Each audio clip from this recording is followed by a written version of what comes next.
എല്ലാവർക്കും ഉയർപ്പു തിരുനാളിൻ്റെ അനുഗ്രഹങ്ങളും പ്രാർത്ഥനകളും സ്നേഹപൂർവ്വം നേരുന്നു.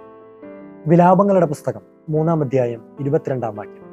കർത്താവിൻ്റെ സ്നേഹം ഒരിക്കലും അസ്തമിക്കുന്നില്ല, ഓരോ പ്രഭാതത്തിലും അത് പുതിയതാണ്. ഈ ഉത്ഥാന തിരുനാളിൽ ദൈവം നമ്മിൽ നിന്ന് ആഗ്രഹിക്കുന്നതും ഇപ്രകാരം ഒരു പുതിയ ആരംഭമാണ്.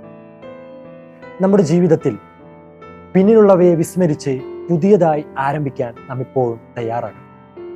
സുവിശേഷങ്ങളിൽ നാം കണ്ടുമുട്ടുന്ന ഒരു വ്യക്തിയാണ് ധൂർത്തപുത്രൻ. തൻ്റെ പിതാവിലേക്ക് മടങ്ങി വന്നതിന് ശേഷം എല്ലാം പുതിയതായി ആരംഭിക്കാൻ അയാൾ തയ്യാറാവുകയാണ്. വിശുദ്ധ പത്രോസും വിശുദ്ധ പൗലോസും സക്കേവൂസും ഇപ്രകാരം പുതിയതായി ആരംഭിച്ചവരാണ്. നമ്മുടെ ബന്ധങ്ങളിൽ, നമ്മുടെ കുടുംബങ്ങളിൽ, നാം ആയിരിക്കുന്ന ഇടങ്ങളിലെല്ലാം പിന്നിലുള്ളവയെ വിസ്മരിച്ചുകൊണ്ട് എപ്പോഴും പുതിയതായി ആരംഭിക്കാൻ നമുക്ക് സാധിക്കണം. ഒരു പുതിയ സൃഷ്ടിയാവുക എന്നതാണ് പരമപ്രധാനം.